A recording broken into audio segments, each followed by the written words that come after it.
안녕하십니까. 이번 주부터 베이징 나우를 맡게 된 한국경제신문 신임 베이징 특파원 이지훈입니다. 최고의 방송기자로 활약했던 강현우 선배의 뒤를 이어야 해서 부담이 큰 게 사실인데요. 하루하루 열심히 공부하면서 우리 구독자 여러분들에게 도움이 되는 생생한 정보를 전달할 수 있도록 한번 열심히 달려보겠습니다. 많은 격려와 또 질타, 성원 부탁드립니다. 매일 성장하는 베이징 나우가 되도록 최선을 다하겠습니다. 오늘 처음부터 좀 무거운 소식을 가져왔습니다. 중국 경제가 심상치 않습니다. 올 들어 리오프닝, 코로나19가 터진 이후 봉쇄 정책 등 강력한 제로 코로나 정책을 펼쳐온 중국은 위드 코로나를 선언하고 경제활동 재개를 개시했습니다. 하지만 생각만큼 경기 반등이 빠르지 않습니다. 중국 경제 전반에 대한 우려가 확산되는 가운데 비구이안 사태가 터졌습니다. 중국 1위 부동산 개발업체인 비구이안이 만기가 도래한 채권 이자를 갚지 못한 것이죠. 서방 언론들은 연일 중국이 일본된다, 이미 디플레이션은 시작됐다는 등 곧 중국 경제가 무너져 내릴 것 같은 기사를 쏟아내고 있습니다. 이 FT의 기사는 약간 서방 언론에 바람이 섞인 것 같은 인상도 받게 되는데요. 중국 경제가 어려운 것만은 사실인 것 같습니다. 한국경제신문 등 주요 매체도 중국 경제 소식을 크게 다루고 있습니다. 중국 경제가 어려워지면 세계 경제 전반에 미치는 영향이 크고 중국과 무역이 활발한 한국 경제도 큰 어려움이 예상되기 때문입니다. 그러면 진짜 중국 상황은 어떨까요? 일단 비구이안 사태의 전모를 파악해 볼 필요가 있습니다. 비구이안은 매출 기준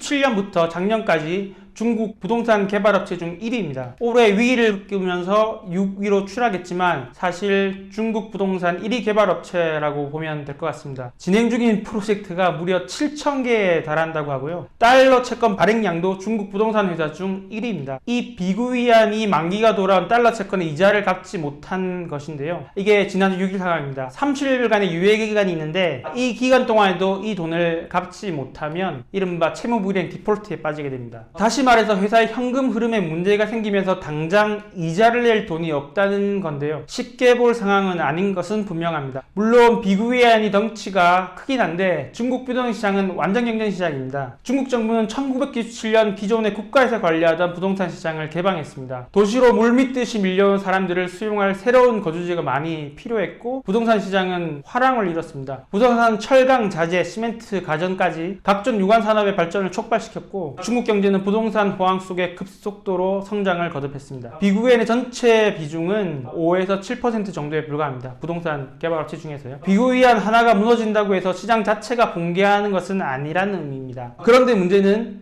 알짜 기업으로 알려진 또 2018년부터 정부의 정책 기조에 맞춰서 부채 구조조정을 성실히 이행해온 비구이안이 위기라는 소식이 알려지자 시장이 동요하기 시작했습니다. 실제로 또 다른 국유 부동산 업체인 신오션도 이자 지급에 실패했고 한 차례 위기를 겪었던 완다그룹도 또다시 디폴트 위기에 처했다는 소식이 들려오고 있습니다. 이른바 부동산 업체의 연쇄 부도가 발생할 수 있다는 공포가 확산되고 있습니다. 이 위기가 금융위기로 전이될 수 있다는 우려의 목소리도 나오고 있습니다. 부동산 신탁회사인 중룸국제신탁이 만기를 맞은 상품을 상환하지 못했다는 소식이 전해지기도 했고요. 지난 7월까지 총 106개의 신탁 상품이 채무 불이행에 처했고 전체 규모가 우리 돈 약 8조 800억 원에 달한다고 합니다. 사실 중국 부동산 침체는 어제 오늘의 일이 아니긴 합니다. 1차적으로 구조적 문제가 있습니다. 과거 산업화 시기에 물밀듯이 농촌 인구의 도시 유입이 이루어졌고 인구도 계속 성장했습니다. 중국 경제의 눈부신 성장 속에 부동산이 화랑을 이룬 것은 어떻게 보면 당연한 일입니다. 그 덕에 헝다, 완다, 비구이안 같은 기업들로 큰 성장을 이뤄냈고요. 이 표를 보시면 2014년부터 2020년까지 중국 부동산 시장이 과열되면서 무려 4배의 성장을 한 것을 확인할 수 있습니다. 문제는 이 선순환 구조가 깨지고 있다는 건데요. 예전 같은 경제 성장을 기대하기 힘들고 인구도 줄어들기 시작했습니다. 고도 성장기 부동산 개발 모델이 한계에 부닥친 것이죠. 여기에 헝대 사태 이후 정부의 규제 정책이 겹치면서 업체들의 매출 하락과 집값 하락이 동시에 벌어지게 된 것입니다. 이는 지표로도 나타나고 있습니다. 어제 발표된 7월 신규 주택 가격 지수가 올 들어 처음 하락했습니다. 이 지수는 70대 도시 집값 지수 자료를 자체 분석한 지표인데요. 전월 대비 0.2%, 전년 대비 0.1% 하락한 것으로 나타났습니다. 부동산 신규 투자도 빠른 속도로 줄어들고 있습니다.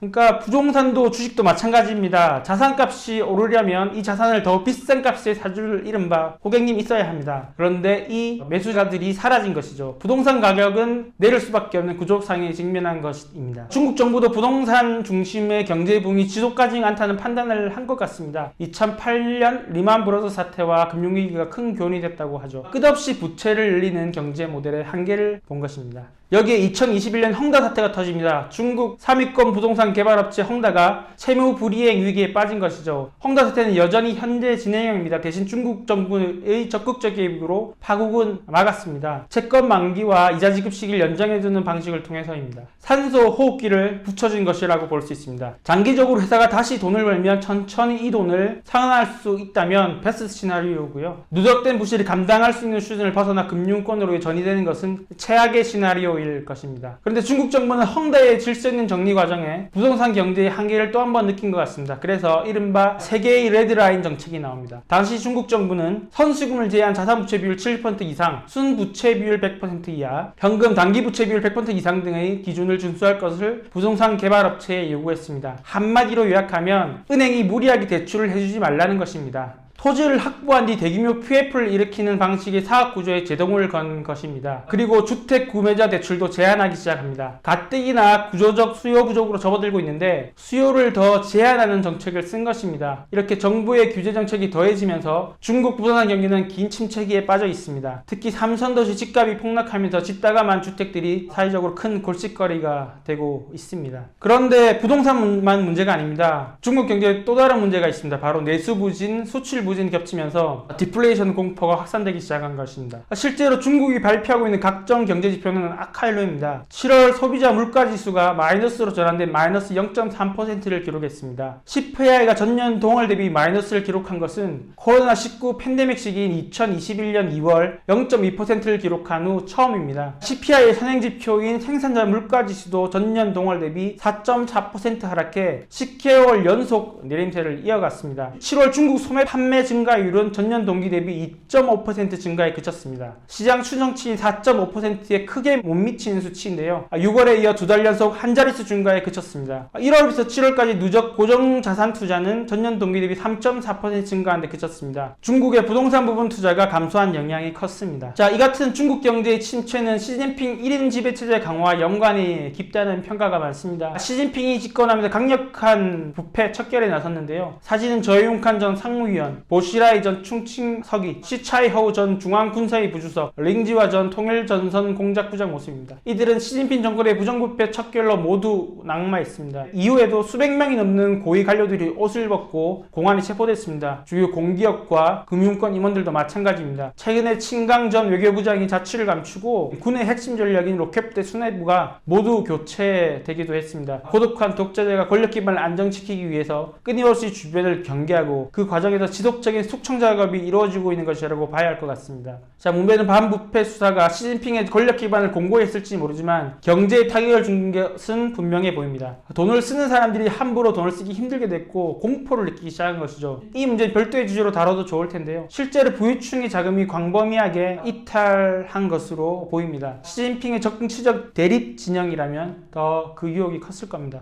당연한 일이겠죠. 그 다음 제로나 코로나 정책의 폐해도 심각합니다. 인구 2,500명이 넘는 상하이를 봉쇄할 것이라고 그 누가 상상이나 했겠습니까? 당시 상하이 계셨분들 이야기를 들어보니 정말 전쟁통이 따로 없었다고 합니다. 여기에 글로벌 수요 부족과 미중 패권 갈등에 따른 공급망 다변의 시로 중국의 대외 수출도 큰 폭으로 감소하고 있습니다. 불안한 경제 상황과 코로나19를 거치면서 중국인들의 투자 소비 심리도 크게 위축됐고요. 그 결과 소비 부진이 심각한 상황입니다. 기업들은 매출 확보를 위해서 저가 경쟁을 펼치고 물가는 더 떨어지는 악순환이 반복되고 있는 것입니다. 중국 사람들이 지갑에서 돈을 열지 않고 있는 것이죠. 자, 이제 부동산 위기, 내수 부진, 글로벌 수요 악화, 그리고 대중국 수출 통제를 강화하는 미중 패권 경쟁의 격화까지 중국 경제는 심각한 위기에 직면한 것은 사실 분명해 보입니다. 그렇다면 두 가지 질문을 할 수 있을 것 같습니다. 첫 번째, 중국은 정말 전례 없는 디플레이션 국면에 접어들었는가? 두 번째, 중국은 이 위기를 극복할 수 있느냐입니다. 디플레이션이냐 아니냐를 놓고 의견이 엇갈리고 있습니다. 있습니다. 블룸버그, 로이터 등 서방 언론은 중국이 디플레이션에 이미 진압했다. 문제는 얼마나 지속되는지 여부다 라고까지 이야기하고 있습니다. 반면 중국은 일시적인 수요 부진에 불과하다고 맞대응하고 있습니다. CPI가 마이너스를 기록한 일시적 현상을 놓고 디플레를 논하는 것은 맞지 않다는 것이죠. 우선 은행에서 잠자고 있는 30조 위안 규모의 돈의 행방이 관건입니다. 지난 4월 기준으로 약 28조 위안이 은행에 예치되어 있는데요. 코로나 직전 약 15조 위안의 예금에서 2배 가까이 늘어난 것입니다. 유동성 문제라기보다는 이미 충분 유동성이 실물 소비로 이어질 수 있냐의 문제라는 것이죠. 코로나 봉쇄 등 공포 정치를 겪으면서 얼어붙은 투심을 어떻게 자극할 수 있느냐가 중국 물가 하락 극복의 관건이 될 것 같습니다. 또 중국은 돼지고기 등 식품값이 물가에 미친 영향이 매우 큰 나라입니다. 돼지고기 가격이 많이 떨어졌는데 8월 들어 반등 기미를 보이고 있습니다. 돼지값 상승은 중국 물가지수 반등에 긍정적 영향을 미칠 가능성이 있습니다. 물론 추이는 좀 지켜봐야 될 것 같습니다. 또 하나는 돈이 있는 사람은 있지만 실제로 소비력이 충분히 않은 사람들도 늘어나고 있다는 것이죠. 이는 고용 상황을 살펴보면 알 수 있는데요. 청년층 고용 상황은 심각한 상황입니다. 특히 올여름 사상 최대인 1158만 명이 대학 졸업생이 고용시장에 쏟아 나올 것으로 예상됩니다. 그럴 경우 청년 실업률은 더 악화될 가능성이 큽니다. 지난달 청년 실업률은 21.3%를 기록해 사상 최고치를 경신했습니다. 7월 실업률은 정부가 비공개해버렸습니다. 아마 보나마나 사상 최고치를 경신했을 가능성이 큽니다. 그리고 코로나를 겪으면서 서비스 앱에서 2천만 명, 자영업에서 5천만 명의 일자리가 날아갔다고 합니다. 이 부분의 회복이 얼마나 빨리 될 수 있느냐도 주의 깊게 살펴봐야 될 것 같습니다. 저도 중국의 속내를 좀 취재해보려고 했는데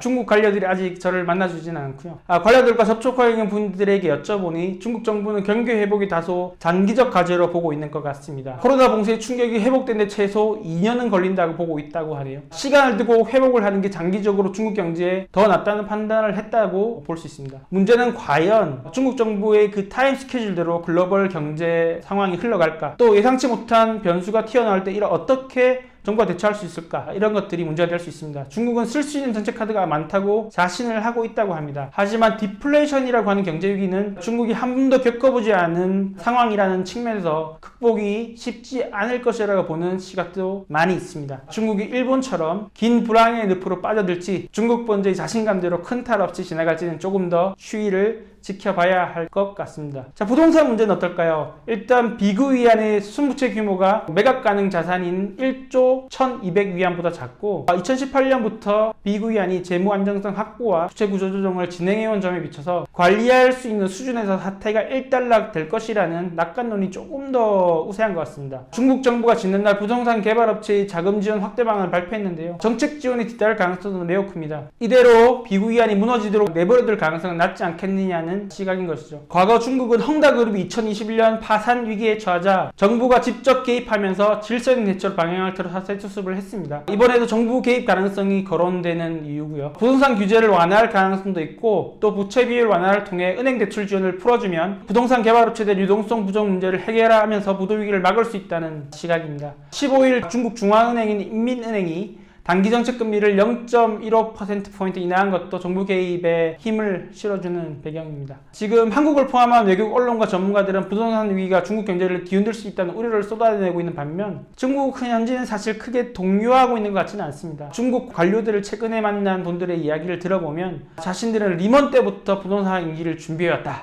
이러면서 자신을 보인다고 하고요. 그럼에도 불구하고 중국 정부의 규제 정책이 지금 부동산 위기에 일정 부분 기여를 한 것은 사실로 보입니다. 비그위안은 정부의 채무 조정 프로그램을 잘 따랐던 회사거든요. 그런데 이런 알짜 회사도 유동성 위기에 빠졌다는 점에서 정부의 유동성 조이기 정책이 부동산 시장에 큰 충격을 준 것이라고 볼 수 있죠. 중국 정부는 계속해서 부동산 투기 자산은 아니다는 메시지를 내고 있는데 부동산 주도 경제는 안 된다는 정부의 의지가 시장을 왜곡한 부분도 없지 않아 보입니다. 중국 정부는 과거의 경제 위기 그리고 중국은 여기까지란 서방의 저주를 극복하면서 성장 가도를 달렸습니다. 이번에도 그 결과가 어떨지 저도 몹시 궁금합니다. 다만 시진핑 집권 상기를 넘어가면서 강화된 통제정책이 개인의 창발성을 제한하고 있는 점이 저는 오히려 중국 경제에 더 큰 리스크로 보이기도 합니다. 사실 오늘 유튜브 첫방이기도 하고 좀 가볍고 재밌는 주제로 시작하려고 했는데 지금 돌아가는 상황이 이 주제를 도저히 건너뛸 수 없었습니다. 워낙 큰 주제이고 다뤄야 할 이슈도 많다 보니 오늘 중국의 디플레이션 위기, 부동산 위기에 대해서 집중적으로 다뤘습니다. 사실 제가 제가 베이징 도착한 지 얼마 안 됐는데요. 본사에서도 그래서 중국 경제 위기냐 저한테 물어보는데 사실 저도 솔직히 잘 모르겠습니다. 위기는 분명해 보이는데 그 위기의 깊이와 폭 그리고 이를 대처하는 중국 정부의 준비가 어느 정도인지가 관건이 될 것입니다. 한국경제신문은 앞으로 중국 경제 상황을 대해서 면밀히 살피고 또 추적해 보도할 것입니다. 독자 여러분도 많은 관심 가져주시고요. 베이징 나우 위기도 부족 하나마 힘차게 노를 저어가겠습니다. 우리 강현우 선배가 우리 구독자 여러분들에게 허재라는 애칭으로 많이 불렸던 것으로 알고 있는데요. 허재는 가고 마양이 왔습니다. 베이징 나우 위기 많은 사랑 부탁드립니다. 베이징에서 이주인이었습니다. 감사합니다.